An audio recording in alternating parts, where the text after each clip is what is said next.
بسم اللہ الرحمن الرحیم۔ السلام علیکم۔ کم سے کم ایک دفعہ درود شریف پڑھ کر نیچے کامنٹ میں ڈن لکھ دیجئے۔ تو آج سے میں اپنی ڈیلی ویڈیوز میں آپ کے ساتھ کوئی نہ کوئی ایک مصنون دعا شیئر کروں گی۔ تو جب بھی آپ نماز پڑھیں تو کم سے کم ایک دفعہ اس دعا کو ترجمے کے ساتھ ضرور پڑھیں، تاکہ جب بھی آپ دعا پڑھیں اور ترجمہ آپ کے ذہن میں ہوگا تو آپ اچھی طریقے سے جان سکیں گے کہ آپ اللہ تعالیٰ سے کیا مانگ رہے ہیں۔ تو آج کی دعا ہے اللہم ارنا الحق حقا وارزقنا اتباعہ وارنا الباطل باطلا وارزقنا اجتنابہ۔ اس کا ترجمہ ہے کہ اے اللہ ہمیں حق کو حق دکھا اور اس پر چلنے کی توفیق عطا فرما، اور باطل کو باطل دکھا اور اس سے بچنے کی توفیق عطا فرما، آمین ثم آمین۔ تو اس دعا کو یاد کر لیں اور اپنی ڈیلی لائف میں اس دعا کو ضرور پڑھیں۔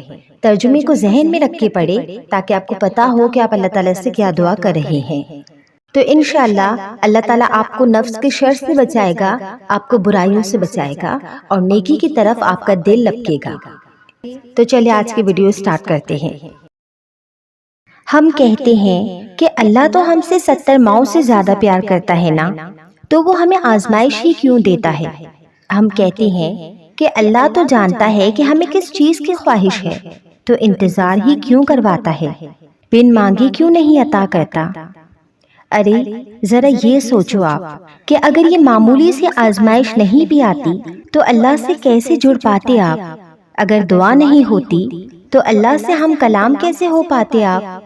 اللہ پاک مختلف ذریعوں سے آزماتے ہیں، کبھی لے کر تو کبھی دے کر، لیکن یاد رکھیے گا آزماتے انہیں ہی ہیں جنہیں اپنے قرب سے نوازنا چاہتے ہیں، یعنی اپنے قریب کرنا چاہتے ہیں۔ اور ایک بات ذہن نشین کر لیں کہ اللہ تعالیٰ ہر چیز کی اصلیت ہمارے سامنے ضرور کھولتے ہیں، ہر انسان کی۔ جب کوئی انسان ہمیں تکلیف دیتا ہے تو وہ اپنی حقیقت دکھا جاتا ہے کہ وہ اصل میں کیا ہے۔ یہ اللہ تعالیٰ کا اشارہ ہی سمجھو اور اپنے دل کو مزید تکلیف سے بچا لو۔ اس انسان سے خود کو دور کر کے دعا کیا کرو کہ اللہ تعالیٰ ہر اس چیز کو تم سے دور کر دے جو آگے جا کر تمہارے دل کو توڑ دے، اور اللہ تعالیٰ اس چیز کو تمہاری زندگی سے نکال دے، اور پھر دیکھنا کہ کیسے اللہ تعالیٰ اس چیز کو تمہاری زندگی سے نکال دیں گے، ان کی حقیقتیں دکھا کر انشاءاللہ۔ مجھ سے جب کوئی یہ پوچھتا ہے کہ تمہیں کیوں لگتا ہے کہ وہ تمہاری ساری دعاؤں کو قبول کرے گا، اتنا یقین کیسے، تو مجھے بہت حیرت ہوتی ہے کہ بھلا میں کیسے اور کیوں نہ کروں اس پر بھروسہ۔ میں اس کے علاوہ بھروسہ کر ہی کس پر سکتی ہوں؟ کسی انسان کو تو چھوڑو، میں تو اپنی ذات پر بھی مکمل یقین نہیں کر سکتی۔ میں اپنے لیے بھی ہر بار صحیح فیصلہ نہیں کر سکتی۔ وہ میرا مالک ہے، میرا رب، میرا ساتھی ہے۔ مجھے اگر کوئی اندھیروں سے اجالوں میں لایا تو وہ وہی رب ہے۔ اس کی محبت پاک ہے، صاف ہے، وہ دغا نہیں دیتا، وہ تنہا نہیں چھوڑتا، میری صداؤں کو سنتا ہے، تو پھر کیسے نہ کروں میں اس پہ بھروسہ۔ میں جانتی ہوں کہ وہ صحیح وقت پر میری ہر دعا پر کن کہہ دے گا۔ وہ میرا رب ہے، پیارا رب۔ لوگ نہ تو آپ کا مسئلہ ہے اور نہ ہی آپ کی دعاؤں کا، کیونکہ اللہ نے آپ کو دینے کے لیے لوگوں کی رائے نہیں مانگی۔ لوگ کچھ بھی نہیں ہے، یہ معاملہ صرف آپ کا اور اللہ کا ہے۔ تو جیسے اللہ نے آپ کے معاملے میں لوگوں سے مشورہ نہیں لیا، ویسے ہی آپ نے بھی اللہ کے معاملے میں کسی سے بھی مشورہ نہیں لینا۔ آپ نے دعا کرنی ہے، آپ کریں۔ آپ نے ایک ہی دعا بار بار کرنی ہے، آپ بار بار کریں۔ آپ اللہ سے تب تک مانگے جب تک آپ کو سکون نہیں مل جاتا، سب کو بھول جائے، کیونکہ اجر تو اللہ نے ہی آخر میں دینا ہے نا۔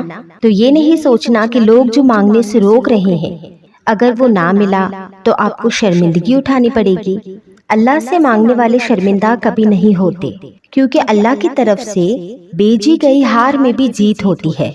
نہ مانگ کر پچھتانے سے بہتر ہے کہ آپ ایک بار ہی اپنی پوری کوشش کریں۔ کب کیا ہو جائے کوئی نہیں جانتا، مرضی تو ساری اللہ کی ہے، اور اللہ جسے چاہتا ہے فتح دے دیتا ہے۔ اللہ تعالیٰ امتحان لیتا ہے، تمہارے صبر کا امتحان، دعاؤں کا امتحان، توکل کا امتحان، تمہارے انتظار کا امتحان، برداشت کا امتحان، اور یہ امتحان سہنا مشکل بھی ہوتا ہے۔ کبھی کبھار ہم تکلیف برداشت نہیں کر پاتے اور اپنی دعاؤں پر توکل کرنا چھوڑ دیتے ہیں۔ درد سہنا مشکل ہو جاتا ہے، طویل انتظار دل کو تھکا دیتا ہے، مگر اللہ کا امتحان تکلیف دینے کے لیے نہیں ہوتا۔ غور کرو تو پتہ چلے گا کہ جب تم اس امتحان میں نہیں تھے تب تم اللہ کے اتنا قریب نہیں تھے جتنا اس درد نے تمہیں اللہ کے مزید قریب کر دیا ہے۔ تم دیکھو گی کہ کیسے تمہاری دعاؤں میں خلوص بڑھ گیا ہے، بھروسہ آ گیا ہے۔ امتحان تمہارے دل و دماغ پر پڑی درد کی اس دھند کو آہستہ آہستہ مٹا دے گا، اور شاید یہ راستہ ہو جو اللہ نے بنایا ہو تمہیں اپنی طرف لے کر آنے کا۔ اور ایک بات یاد رکھیں کہ صبر وقت گزرنے سے نہیں آتا، صبر رونے سے نہیں آتا۔ جتنا مرضی خوش رہنے کی کوشش کر لو، جتنا مرضی ہنسنے کی کوشش کر لو اور خود کو تسلی دو کہ سب کچھ ٹھیک ہے، وہ تکلیف اس وقت کے لیے تو کم ہو جائے گی، مگر دل کے اندر ہی اندر کہیں خاموشی ہو جائے گی۔ صبر تو تب آتا ہے جب صبر دل سے کیا جاتا ہے، مجبوری سمجھ کر نہیں یا فرض سمجھ کر نہیں۔ صبر تب آتا ہے جب تم خود کو یہ سمجھا لیتے ہو کہ اسی میں اللہ کی رضا ہے۔ تم صبر اللہ کے لیے کرو اور اللہ تمہارے صبر سے ہی تمہارے ہی غم دور کر دے گا انشاءاللہ۔ اس رب کے حوالے سب معاملات کر دینے کا مطلب پتہ ہے کیا ہوتا ہے؟ اس کا مطلب ہوتا ہے کہ مکمل یقین کے ساتھ صبر کر جانا، اس بات کا اطمینان کر لینا کہ اب جو بھی ہوگا وہی بہترین ہوگا، کیونکہ وہ رب آپ سے بے حد محبت کرتا ہے۔ وہ کچھ بھی ایسا نہیں ہونے دے گا جو آپ کو تکلیف پہنچائے، اور اس کی قدرت تو اتنی وسیع ہے کہ وہ آپ کی سب دعاؤں کو قبول کر لے گا۔ تو جب معاملات اس کے سپرد کر دو تو خود کو ہر پریشانی سے آزاد بھی کر دیا کرو، کیونکہ وہ بہترین کارساز ہے، وہ تمہیں تنہا نہیں چھوڑے گا۔ سورۃ الضحیٰ میں اللہ پاک فرماتے ہیں کہ نہ تو تیرے رب نے تجھے چھوڑا ہے اور نہ بیزار ہو گیا ہے، یعنی اللہ ہی تمہارا پہلا سہارا تھا اور اللہ ہی تمہارا آخری سہارا ہے۔ تم کتنے ہی گنہگار کیوں نہ ہو، کتنے ہی نافرمان کیوں نہ ہو، جب جب تم اسے پکارو گے تب تب وہ تمہاری پکار کا جواب دے گا۔ وہ تم سے ناراض نہیں ہے، نہ ہی اس نے تمہیں تنہا چھوڑا ہے، نہ وہ تم سے ناخوش ہے، بلکہ وہ تو تمہارے انتظار میں ہے کہ کب تم اس کی طرف لوٹ آؤ اور وہ تمہیں معاف کر دے۔ تم پلٹ آنے میں دیر کر دیتے ہو، لیکن اللہ کبھی دیر نہیں کرتا، وہ تو بس تھام لیتا ہے اور رحم فرما دیتا ہے۔ اس پر یقین رکھو، اسی سے مانگو، اگرچہ دینے میں دیر ہو رہی ہے لیکن بہت جلد وہ تمہیں اتنا دے گا کہ تم راضی ہو جاؤ گے۔ دعاؤں کی قبولیت میں صرف اچھے گمان رکھا کرو اور ہر قسم کے وسوسوں سے خود کو آزاد کر دو۔ جب تک اللہ کا فیصلہ نہیں آتا تب تک تم بھی مانگنے سے پیچھے نہ ہٹو۔ کیا پتا تمہارا رونا اور گڑگڑانا اللہ کو راضی کر رہا ہو اور وہ بھی وہی چاہتا ہو جو تم چاہتے ہو۔ بالکل ممکن ہے کہ قبولیت کا وقت کچھ ہی دیری کے فاصلے پر ہو اور تمہارا یقین اور صبر اس فاصلے کو سمیٹنے والے ہوں۔ تو پھر چھوڑ دو ناممکن کے قصے اور صرف لفظ ممکن کو ذہن نشین کر لو، کیونکہ اللہ تعالیٰ کے لیے سب ممکن ہے۔ اگر وہ ممکن کرنا چاہے تو اس کی چاہت کس طرح حاصل کرنی ہے یہ تم بخوبی جانتے ہو۔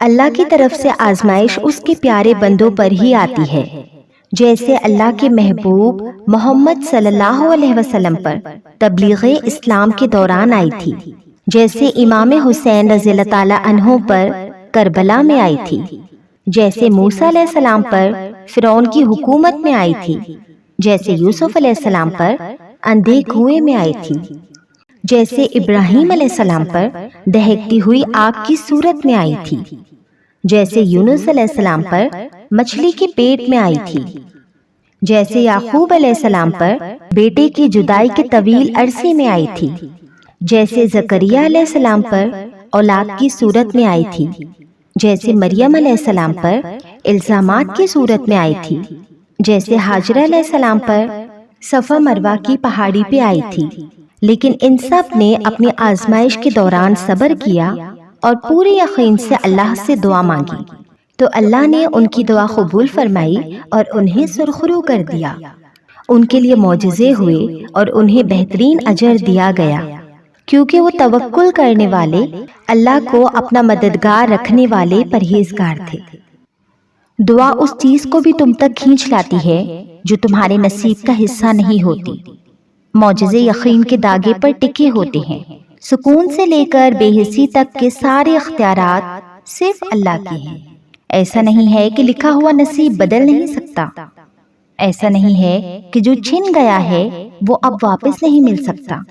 جو چیز اللہ نے تمہارے لیے لکھ دی ہے، اگر 7 زمینوں اور 7 آسمانوں میں رہنے والی ہر شے ایڑی چوٹی کا زور بھی لگا لے، تب بھی تمہاری اور اس کی راہ میں رکاوٹ نہیں بن سکتی۔ اور جس کو اللہ نے تمہارے لیے نہیں لکھا، اس کو دعاؤں کے علاوہ کائنات کی کوئی بھی چیز تم تک نہیں لا سکتی۔ جیسے حالات بدلتے ہیں ویسے ہی مقدر بھی بدلتا ہے، لیکن ہر چیز کے ہونے کا ایک مقرر وقت درکار ہے۔ تمہیں پورا حق ہے ان خوابوں کے لیے لڑنے کا جن کی تدبیر تم نے دیکھی ہے، کیونکہ جب اللہ تمہارے دل میں کسی چیز کا خیال پیدا کرتا ہے تو وہ چاہتا ہے کہ تم اسے مناؤ، اسے وہ چیز دینے پر تم اسے آمادہ کرو، بار بار اس کے آگے جھولی پھیلاؤ، بار بار اسے پکارو تاکہ وہ کن فرما سکے اور تمہاری فرمائش پوری کر سکے۔ مانگنے کا حق اس نے تمہیں دیا ہے۔ جب اس نے سورہ ال عمران میں فرما دیا ہے کہ دعا پہاڑوں کو بھی ان کی جگہ سے سرکا سکتی ہے، تو قبولیت کا شک تو بنتا ہی نہیں۔ اللہ نے مقدر لکھنے کا اختیار تمہیں دیا ہے کہ چاہو تو دعا کا تسلسل بڑھا لو اور چاہو تو مایوس ہو کر بیٹھ جاؤ۔ مت بھولو کہ تمہارا کام صرف التجا کرنا ہے، تدبیریں تو وہ خود نکالتا ہے۔ جب وہ کسی چیز کے ہونے کا سوچ لیتا ہے تو وہ اس کام کے مکمل ہونے کا اشارہ کر دیتا ہے، بس پھر جو ممکن ہو اور جو ناممکن ہو سب ہو جاتا ہے۔